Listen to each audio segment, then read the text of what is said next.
នេះគឺជានំបត់បងហើយសម្រាប់នំបត់នេះគឺស្នូលពិសេសស្នូលសាច់ជ្រូកម្រេចចឹងនេះគឺជាម្សៅដែលបានលាយរៀបចំហើយក្របវាទុកមួយរយៈសិនណាហើយសំពោះស្នូលហ្នឹងគឺធ្វើអំពីសណ្តែកបាយយើងហ្នឹងសណ្តែកបាយយើងពណ៌លឿងហ្នឹងយកទៅចំហុយឲ្យឆ្អិនរៀបរយសិនណាបងហើយទុកឲ្យត្រជាក់សិនទៅហើយចំណែកបន្ទាប់មកទៀតមានសាច់ជ្រូកចិញ្ច្រាំយើងសាច់ជ្រូក3ជាន់បងយកសាច់ជ្រូក3ជាន់កុំយកសាច់សុទ្ធចឹងបងយកសាច់ជ្រូក3ជាន់មកច្រាំហើយរៀបរយធ្វើទាំងអស់គ្នាហើយសម្រាប់សាច់ជ្រូក3ជាន់បងច្រាំទុកហើយចឹងហើយសណ្តែកកុំចំហុយឆ្អិនហើយដែរហើយទុកវាស្ងួតរៀបរយហើយចឹងយើងចាប់ផ្ដើមដាក់ឆាស្នូលតែម្ដងហើយចំពោះការឆាស្នូលបងដាក់ខ្ទះយើងឲ្យក្តៅមកហើយចាក់ប្រេងឆាចូលបន្ទាប់មកដាក់សាច់ជ្រូកយើងចូលសាច់ជ្រូក3ជាន់ហ្នឹងតែចំពោះសាច់ជ្រូក3ជាន់កន្លែងនេះពេលដែលឆាបងទុកឲ្យឆ្អិនវា 80% បានហើយហើយសម្រាប់ការដាក់នោះគឺមានបងដាក់អំបិលបន្តិចទៅ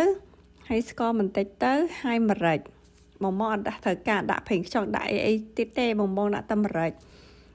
សាប្រៃមានន័យថាអំបិលស្ករហើយនឹងម្រេចតែប៉ុណ្្នឹងមែនហើយដើម្បីយកជាតិល្មមកុំឲ្យប្រៃហើយបន្ទាប់មកឆា 80% ឆ្អិនសាច់ជ្រូកចាក់សណ្តែកបាយដែលយើងចំហុយហើយតែជាក់ល្មមណាចាក់ចូលដើម្បីឆាចូលគ្នាអញ្ចឹងអាគ្រឿងផ្សំនៃសាច់ជ្រូកហើយសណ្តែកបាយហ្នឹងវាលាយចូលគ្នារសជាតិល្មមតែម្ដងកុំឲ្យប្រៃបងហើយក៏អត់ឲ្យផ្អែមខ្លាំងដែរឲ្យវាមានដឹងសាប្រៃល្មមហើយពេលដែលយើងឆាមួយសណ្តែកហ្នឹងគឺឆាអត់ត្រូវការដាក់ទឹកទេណាគឺស្ងួតចឹងហ្មងបន្ទាប់មកយើងចាប់ផ្ដើមវិញហើយយើងលាយម្សៅសម្រាប់ម្សៅគឺម្សៅត្នោតបងលាយជាមួយនឹងខ្ទិះដូងស្ករសសម្រាប់ម្សៅលាយគឺបងយកម្សៅទៅលាយមួយស្ករសសិន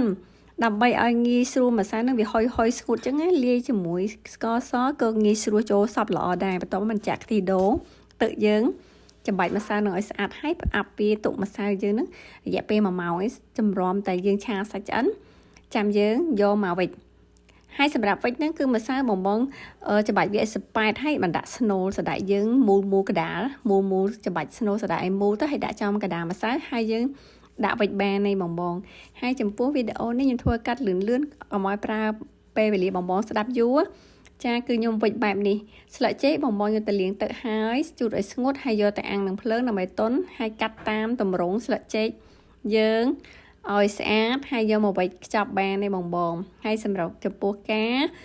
ចំហុយគឺប្រើរយៈពេល30នាទីក្រោយពីទឹកពុះហើយដាក់ចំហុយបាននេះហើយចំពោះការចំហុយរបស់ខ្ញុំគឺខ្ញុំប្រើខ្សែភ្លើងណាឆ្នាំងខ្សែភ្លើងណាតែឆ្អិនល្អមែនតែនហើយខ្ញុំដាក់សឹក2ត្រួតទៀតបងមើលចាគឺ30នាទីគឺឆ្អិនហើយគឺញ៉ាំបានដែរបង